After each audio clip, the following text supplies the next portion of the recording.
7 en punto de la mañana, amables televidentes, bienvenidos a la noticia Primera Emisión. Jorge, buenos días. ¿Qué tal, Luisa? Buenos días, amigos televidentes, bienvenidos a la noticia Primera Emisión. Parecería que el caso Metástasis avanza poco a poco, ¿no? Así parece.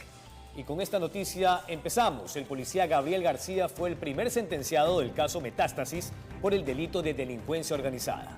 El uniformado se sometió a un procedimiento abreviado acordado y deberá cumplir 40 meses de prisión, además del pago de una multa de $5.520. El caso Metástasis tiene a su primer sentenciado. Se trata del policía Gabriel García, quien es uno de los 52 procesados por el delito de delincuencia organizada por la presunta negociación de fallos judiciales a favor del fallecido narcotraficante Leandro Norero. García se sometió al procedimiento abreviado, por lo que este lunes 15 de julio el conjuez Manuel Cabrera conoció por parte del fiscal subrogante Wilson Tuainga 28 elementos de convicción para fundamentar esta acción de justicia negociada. García tenía como misión investigar a Norero. Sin embargo, modificó evidencia para ayudar al narcotraficante, por lo que recibió depósitos en la cuenta de su cónyuge que no pudo justificar.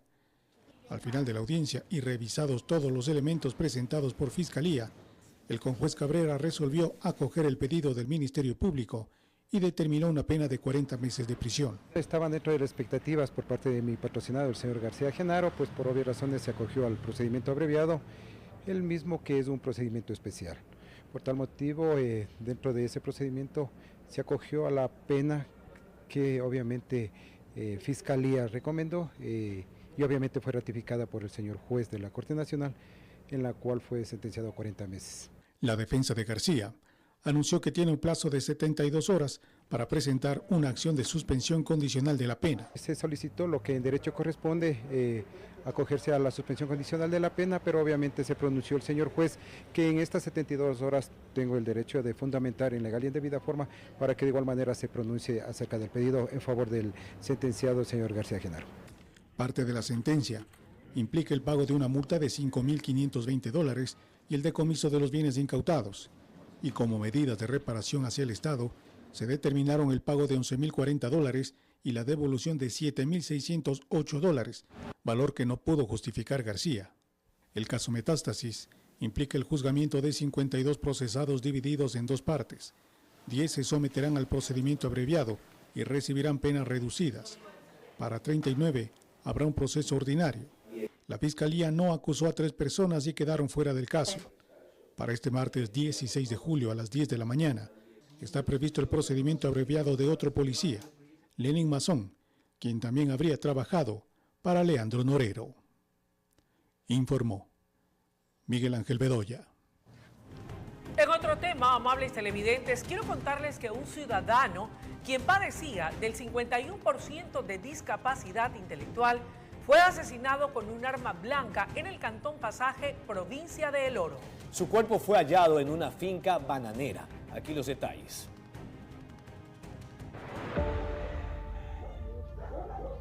Conmocionados, así amanecieron los habitantes del sector Ricayer de la parroquia Buenavista, perteneciente al Cantón Pasaje, al conocer la novedad que a Jairo Javier Gallegos Flores, a quien lo conocían como el Chavito, había sido asesinado. Lo que se puede visualizar a simple vista, pues el señor tiene varios cortes en la altura del rostro, en la altura del cuello, pues presuntamente hecho por un arma blanca, un machete. La víctima fue hallada cerca a una finca bananera. Lo extraño es que él no laboraba en dicha empresa, cuyo predio permanecía siempre cerrado. Bueno, los familiares lo que nos indican que el día de ayer pues había salido a las 6 de la tarde, había salido. Asimismo se lo había visualizado por última vez y tomado contacto con los familiares a las 9 de la noche. Posterior a eso pues ya no supieron de él y pues el día de hoy ya tiene la noticia de que el señor se encontraba ya sin signos vitales, fallecido. Se conoció que el ahora fallecido, quien tenía 29 años, era una persona muy querida en el lugar, además de ser amable y trabajador. Una funcionaria del Ministerio de Salud comentó que la víctima tenía discapacidad intelectual. Y sí, salía así con los amigos, pero por su misma enfermedad no, pues porque él tenía discapacidad, pero no era una mala persona, era una buena persona el chico. Lo único que sí, de vez en cuando tomaba, pero no era una mala persona. Él tenía discapacidad intelectual, tenía el 51%. Toca a los agentes de la DINASET investigar este crimen que ha llenado de tristeza e intriga a sus habitantes, quienes exigen se dé con los responsables y paguen por el delito, informó Richard Ceballos. Alias Calvo, presunto cabecilla de los Tiguerones, fue detenido por elementos de las Fuerzas Armadas en Esmeraldas. Las autoridades indicaron que el hombre es considerado como un objetivo de mediano valor por su vinculación a varios delitos como asesinatos y extorsiones. Estaba bajo la lupa de las autoridades desde enero pasado, cuando consumó su segunda fuga de un centro de rehabilitación. El mismo que tiene 2 fugas de la cárcel, una en el Rodeo y la otra en la cárcel de Esmeraldas, en el mes de enero del 2024. El hombre responde al alias de Calvo y sería quien presuntamente ordenó y ejecutó la masacre del puerto pesquero de Esmeraldas en abril del 2023, mismo que cobró la vida de 9 personas. El alias Calvo se encuentra vinculado a extorsiones y a presuntos asesinatos. Es menester también indicar de que es uno de los cabecillas que estuvo también vinculado a los asesinatos que se realizaron en el puerto pesquero artesanal de Esmeraldas. Las autoridades indicaron que el sospechoso es considerado como un objetivo de mediano valor por los varios vínculos que tiene con bandas criminales. Se encuentra vinculado al grupo terrorista Los Tiguerones en el sector del Arenal. Es un presunto cabecilla de estas agrupaciones delictivas. En poder del individuo, los elementos de las Fuerzas Armadas encontraron un revólver calibre 38 y 5 cartuchos sin percutir. Y según las investigaciones, el hombre permaneció escondido en el barrio El Arenal de la ciudad de Esmeraldas. Informó Mauricio Sánchez. 7 de la mañana con 7 minutos, más de un centenar de postulantes a jueces y conjueces de la Corte Nacional de Justicia son sometidos a la prueba de confianza. Mecanismo implementado en el Código Orgánico de la Función Judicial como estrategia para hacerle frente a los actos de corrupción. Veamos. Al parecer, con paso firme avanza el concurso de oposición y méritos para la selección de jueces y conjueces de la Corte Nacional de Justicia, a pesar que en el camino muchos se han quedado.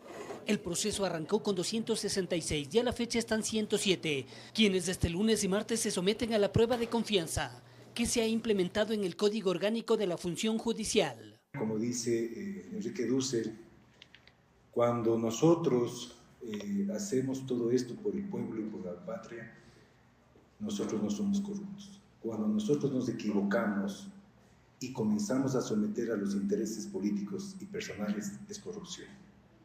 Y por eso les felicito que están aquí. ¿Por qué? Porque ustedes van a ser jueces.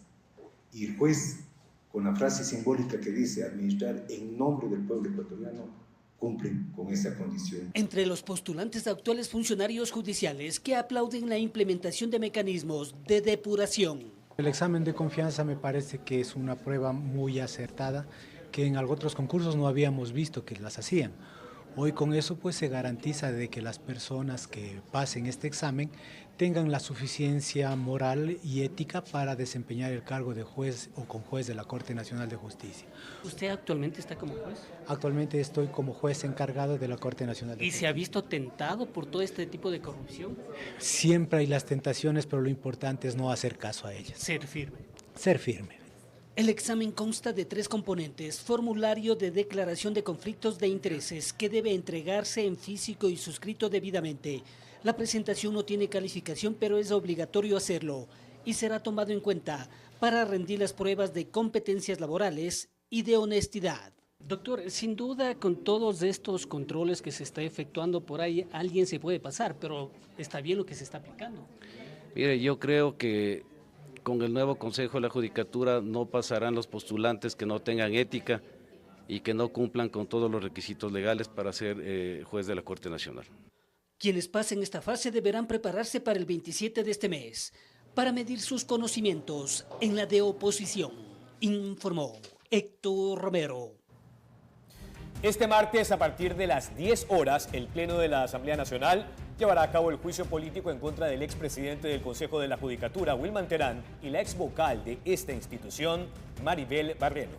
Para lograr la censura de ambos exfuncionarios se requieren de 92 votos. La señora Diana Salazar manda a sus emisarios. También le mandó al señor mismo expresidente de la Corte Nacional de Justicia, Iván Saxela, que decía, verás, por favor, tienes que ratificar la sentencia.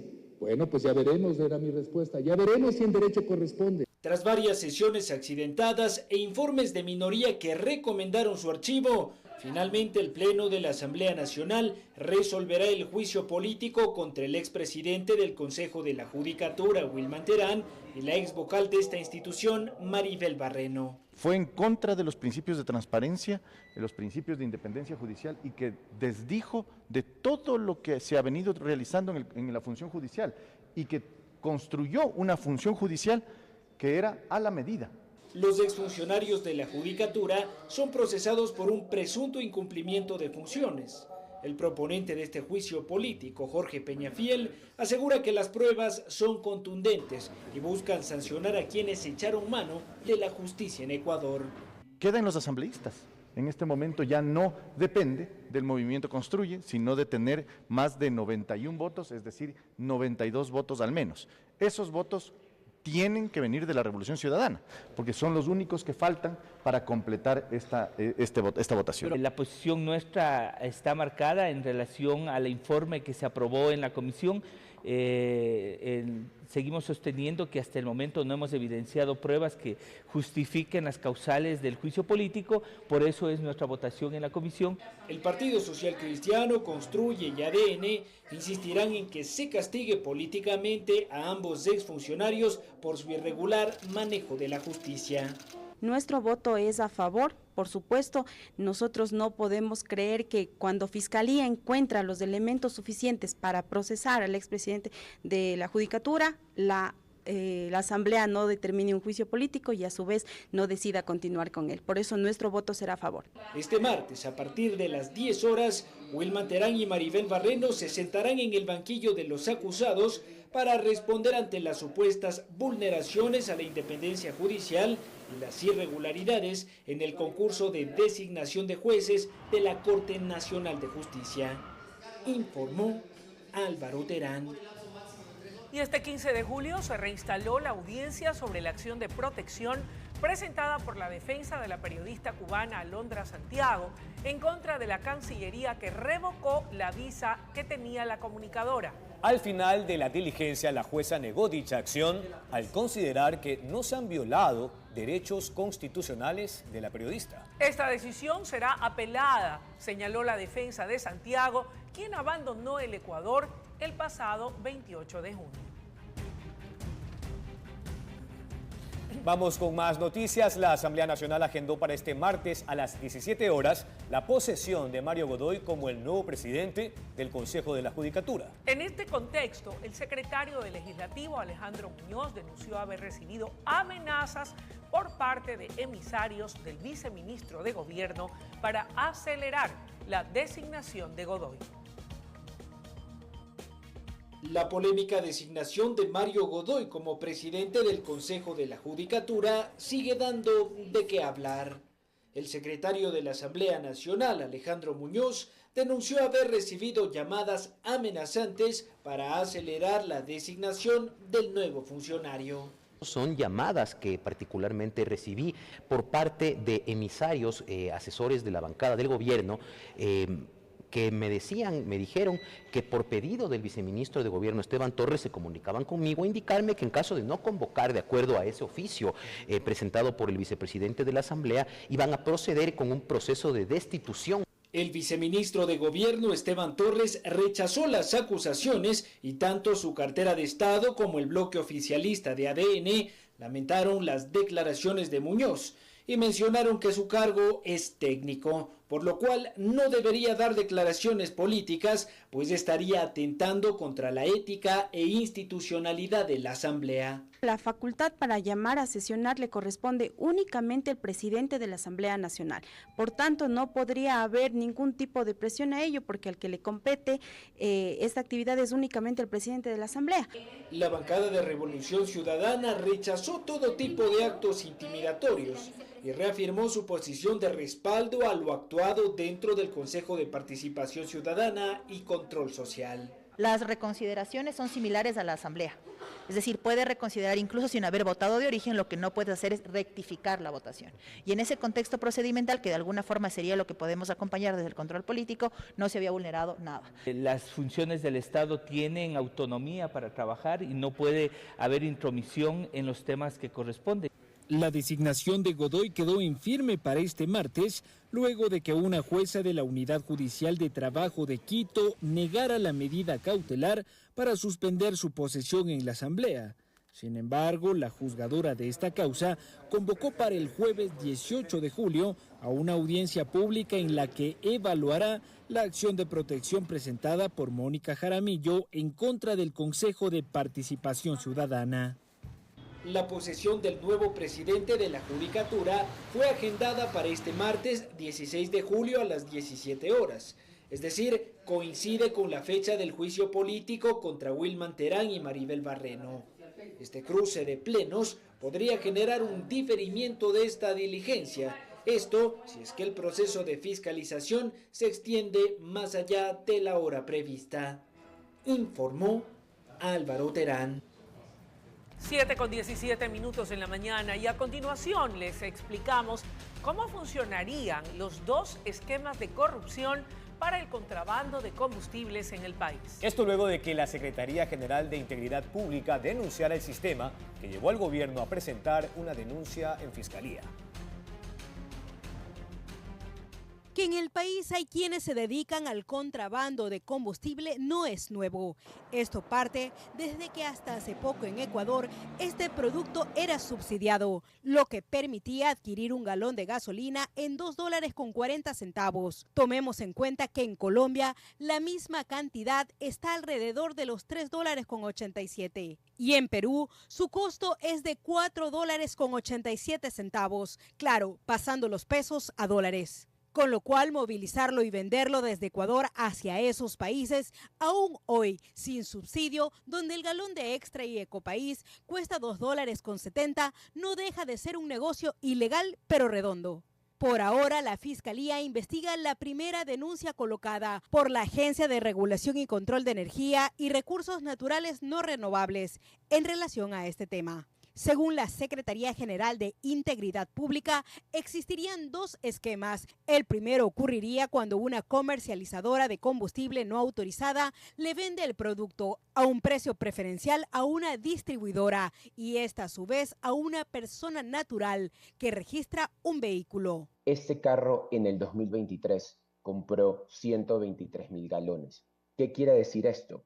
Que compró 117.000 galones de Extra, 3.200 galones de diésel, 2.800 galones de súper. Para poder haber utilizado 123.000 galones este carro, tuvo que haber recorrido 4.3 veces toda la red vial del Ecuador. Como este caso, existirían 8.000 carros detectados en el país. Que son personas naturales, no tienen razón social comercial, no están asociados a transportación, a construcción, o sea, no hay una sustentación técnica comercial de entender qué es lo que está siendo utilizada estos miles de galones que están comprando al año. El segundo esquema se daría cuando la empresa privada, que en teoría debería comprarle combustible a una comercializadora, lo hace a la distribuidora. Obviamente la distribuidora compra a precio subsidiado.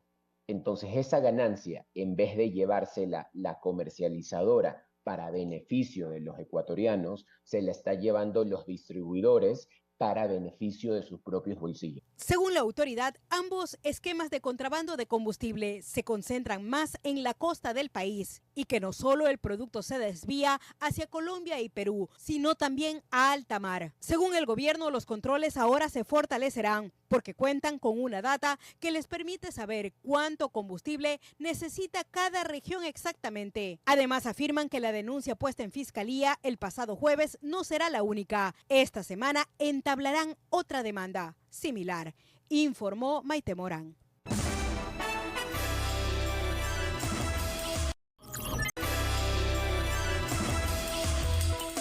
7 de la mañana con 26 minutos, vamos con más noticias. Delincuentes se llevaron una camioneta que estaba estacionada fuera de un inmueble en Cochabamba, al norte de Quito. Los zampones extorsionaron a las víctimas con $3.500 a cambio de su automotor. Cochabamba Sur, norte de Quito. Los delincuentes aprovecharon que el carro estaba estacionado afuera de la casa. Dos se bajaron del automóvil y fueron directo a la camioneta. En cuestión de segundos la abrieron, prendieron, dieron reversa y se la llevaron. Aquí se ve cómo los antisociales escapan, van escoltando el automotor. La camioneta es nueva. Nueva, 2019. Y todavía ni siquiera terminaba de pagar. Ya casi cerca de pagar estaba casi. Ahí recién empezó la pesadilla para Carlos y su esposa. Un conocido pillo del sector los contactó, les pidió dinero a cambio. Fueron además víctimas de extorsión. Pidiéndonos $3.500, aseguró que él tenía la camioneta. Incluso el día que nos extorsionó, nos ha estado siguiendo. Entonces me cerró aquí en la Bella Aurora y Montalvo. Ya pusieron la denuncia, están a la espera de que el proceso legal dé resultado. Pero son honestos. De a poco van perdiendo la esperanza de encontrar su herramienta de trabajo. No tenía seguro ni GPS, por lo que la situación se complica aún más. Al mes nos dan el turno para dar la versión recién al mes. Esta banda al parecer opera en varios puntos de la ciudad, con énfasis en ese sector. En la calle Bella Aurora hicieron lo mismo el pasado 8 de junio. Se bajaron del carro en cuestión y procedieron a desmantelar otro. Abrieron el capó, cortaron la alarma, pero el dueño se dio cuenta y los ahuyentó. Esa misma madrugada se los vio en otro punto, cuando estaban desvalijando otros 2 autos. Nosotros, el pasado 25 de abril, reportamos que de este vehículo con placas provisionales se bajaron 2 zampones para robar las autopartes de otro carro que estaba también estacionado afuera de una vivienda. Los moradores del barrio piden por eso presencia policial. El UPC está cerrado. Está cerrado, no hay policía, señorita. Más antes nosotros teníamos 7 policías. Las cifras de la Policía Nacional desnudan el problema. Desde el 1 de enero al 7 de julio del 2023, se reportaron 1.127 casos de robo de bienes, accesorios y autopartes, frente a los 1.304 que se contabilizaron en el mismo periodo del presente año. Es decir, hay un incremento de 177 novedades. Informó Marilyn Jaramillo. El informe para el primer debate de la Ley de Bienestar Animal fue aprobado por la Comisión de Biodiversidad de la Asamblea Nacional. Los integrantes de la comisión solicitaron que se sancione cualquier acto de violencia contra animales domésticos. La Comisión de Biodiversidad y Recursos Naturales de la Asamblea Nacional aprobó con 7 votos a favor y 2 en contra el informe para el primer debate de la Ley Orgánica para la Promoción, Protección y Defensa de los Derechos de los Animales No Humanos. El informe fue aprobado tras eliminarse varios planteamientos cuestionados desde el sector productivo, como la prohibición de enjaulamiento de aves o las exigencias para el faenamiento de animales. En este sentido, ya no se prohibirá la exhibición de animales faenados, colgados o cocinados. Asimismo, se eliminó la prohibición para importar y producir productos con pelo o plumas de origen animal. Además, se indicó que para esta clase de proyectos de ley no es necesario incluir una consulta prelegislativa. Para este proyecto de ley, de acuerdo a lo que establece la normativa constitucional y legal, no es necesario consulta prelegislativa, porque no estamos interviniendo en comunidades. El segundo punto a considerarse motivó que se incluya en el proyecto de ley el aseguramiento del bienestar a los animales domésticos. En este sentido, se indicó que la norma debería estar alineada a varias ordenanzas municipales ya aprobadas que garantizan este derecho. Tiene que ir acorde a lo que ya tienen algunas ordenanzas de los municipios de nuestro país que han trabajado bastante, al menos en algunas ciudades importantes del país, y que esto se deberá tomar en cuenta también. Sin embargo, en este apartado, el asambleísta Milton Aguas solicitó que se incorpore como disposición transitoria una excepcionalidad para Galápagos, donde los animales domésticos son considerados como especies introducidas y por ende son objetos de control.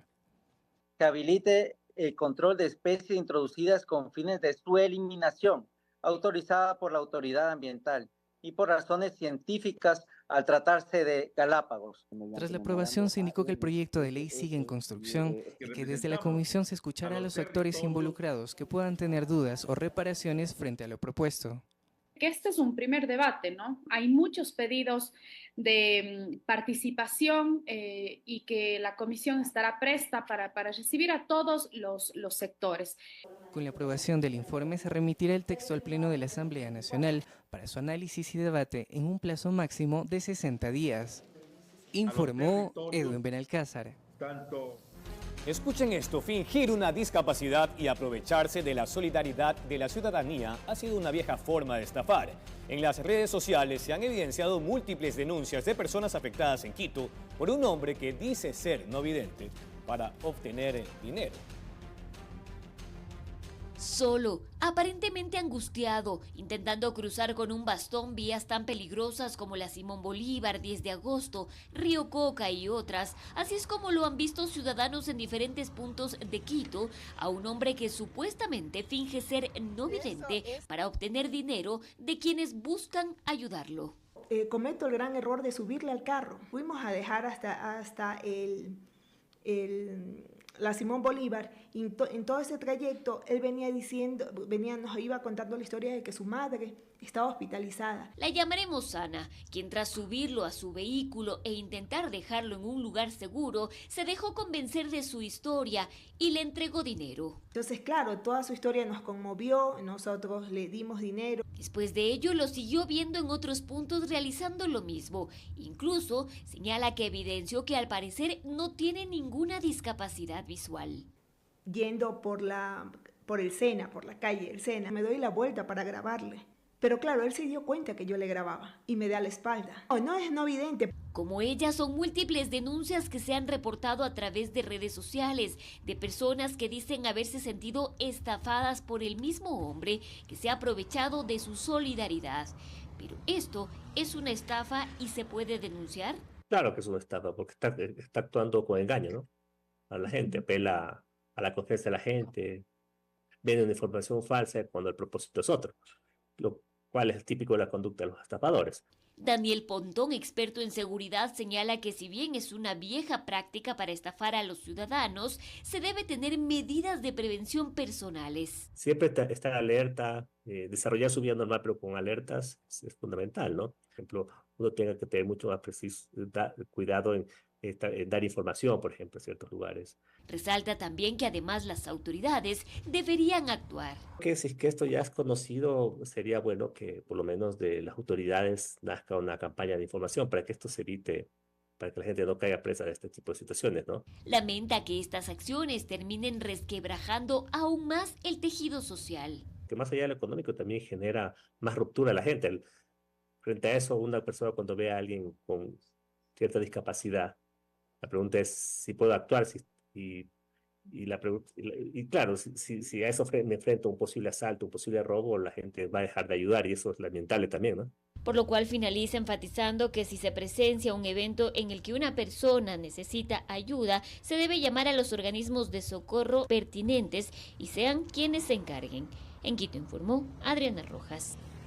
7 de la mañana con 35 minutos, pese a que en muchas cuentas de redes sociales y páginas web de la prensa nacional se ha dicho que el joven arquero de Barcelona Sporting Club, Justin Cornejo, habría fallecido, versiones de familiares aseguran que el chico de 20 años de edad hasta la madrugada de este martes permanece con vida, pero su estado de salud es muy delicado. La joven promesa del fútbol guayaquileño habría presentado un cuadro de derrame, esto provocado tras una caída, por lo cual su pronóstico es reservado.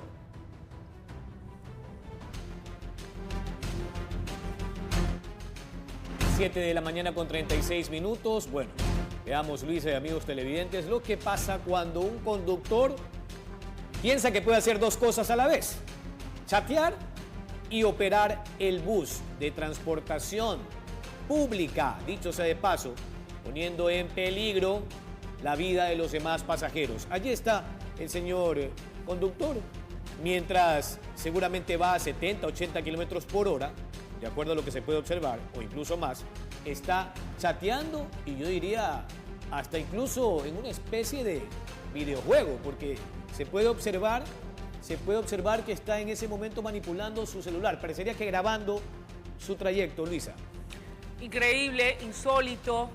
Realmente, si lo que tenía que hacer era muy urgente, debió orillarse a un costado, ofrecer las disculpas del caso. Y cuando me refiero de algo serio o grave, un tema de vida o muerte de un familiar muy allegado, muy cercano. Pero como bien señalas, este hombre, al actuar de esa forma tan irresponsable, no solamente que pone en riesgo su vida y la de los pasajeros que lleva a bordo, sino también de los demás automotores o transeúntes que tengan la desdicha de cruzar por su camino, porque imagínate tú, no teniendo los 5 sentidos puestos al conducir, cualquier desgracia puede ocurrir. En todo caso, este es un ejemplo y una muestra de aquello que no se debe hacer cuando se conduce. Y va para nosotros también, que debemos incluirnos. Ojo con el mea culpa, amiga querida, y también para todos, ¿no? Quienes en algún momento tomamos el celular mientras conducimos, eso no se hace. Yo hablaba un poco, interpretaba la velocidad, Luisa, ¿por qué? Por las líneas de la señalización del pavimento. Ahí se puede observar un poco el índice o el nivel de velocidad a la que va este conductor. Así que ojo con ese tipo de problemas. Los conductores saben que no lo pueden hacer y si hay vigilantes cerca, pues que actúen. Con estas imágenes de este chofer irresponsable que va usando su teléfono celular, al parecer para grabar la ruta por la que conduce, a la vez que chateaba en primera instancia, nos vamos a una breve pausa. Esto es La Noticia Primera Emisión.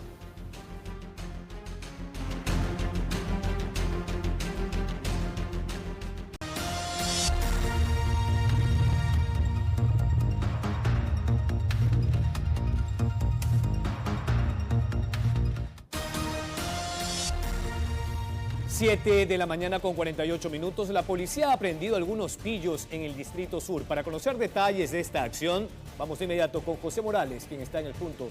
Vete adelante, buen día.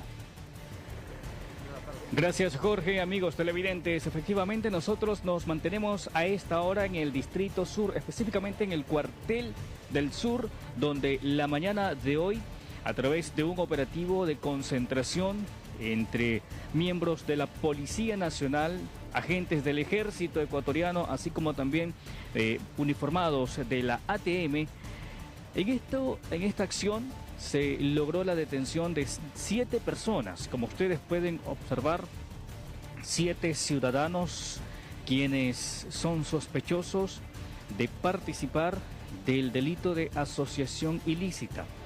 En su poder, de forma preliminar, aún no nos han confirmado el dato preciso, pero en su poder se habría encontrado sustancia sujeta a fiscalización, además de armas de fuego, y los tienen ya en el cuartel, listos para en los próximos minutos dar paso a una rueda de prensa en la cual se brindará mayores detalles en torno a la detención de estas 7 personas.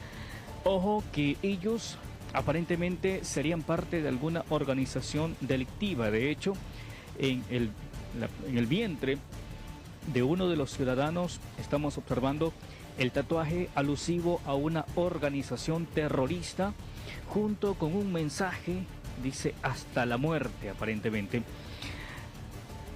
De acuerdo a la información que nos hacen llegar, son insignias, imágenes alusivas, representativas de las organizaciones terroristas que operan en este punto de la ciudad de Guayaquil.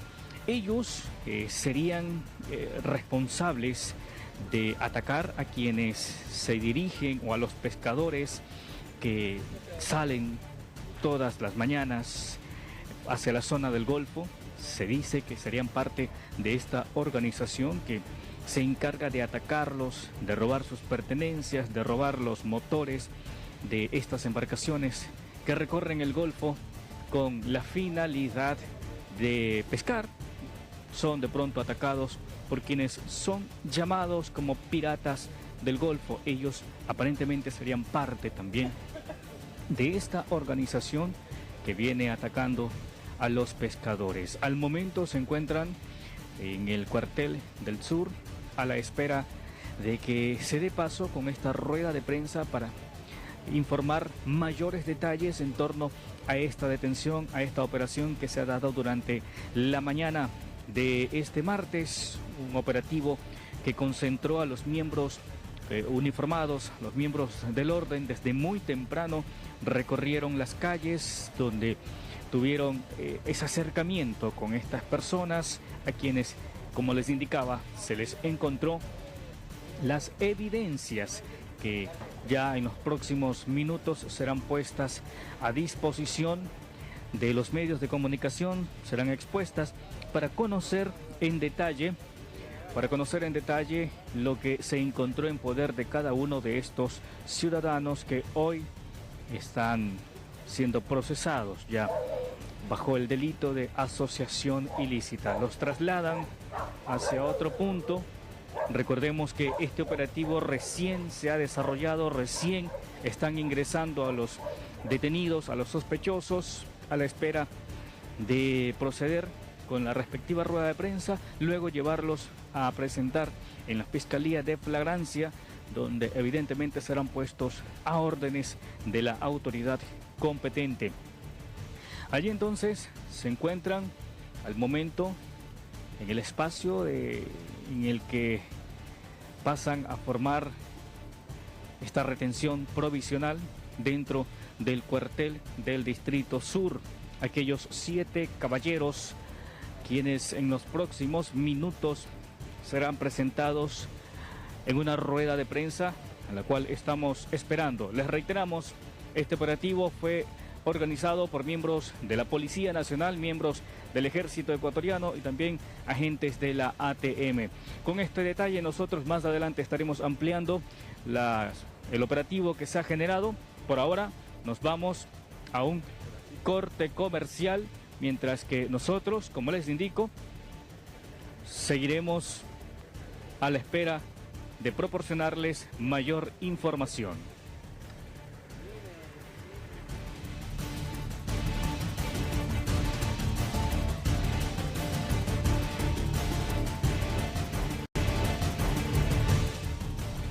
Atención, información de última hora. Esta tarde, hablando de acuerdo a lo que publica la Fiscalía el día de ayer, se lideró un operativo donde se efectuaron 7 allanamientos en la capital. Además, se ejecutaron 3 órdenes de detención por presunto lavado de activos, cuyo monto sería $9 millones.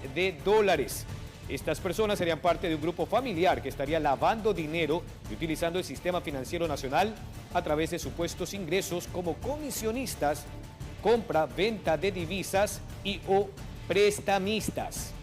Uno de los detenidos es funcionario de la UAFE, cuyo cargo le ha permitido que los investigados no sean reportados por dicha institución. Así nomás, según las investigaciones, el monto de ingresos de los investigados desde el año 2016 hasta el año pasado, 2023, sería de $21.683.451. La situación jurídica de los detenidos se va a definir en la audiencia de formulación de cargos en cuestión de minutos, a las 8 en punto de la mañana, según lo que publica en su cuenta de Twitter la Fiscalía del Ecuador. Luisa. Bueno, y así ponemos punto final a la noticia Primera Emisión y les compartimos el pensamiento del día, que dice lo siguiente: céntrate donde quieres ir, no en lo que temas. Sé fuerte y valiente. Así te he hecho, dice Jehová Dios. Así que vamos adelante y con mucho ánimo y determinación. Así finalizamos, mi querido Jorge. Así es, un fuerte abrazo para ti y todos los televidentes. De inmediato, el equipo de la noticia en la comunidad. Excelente día.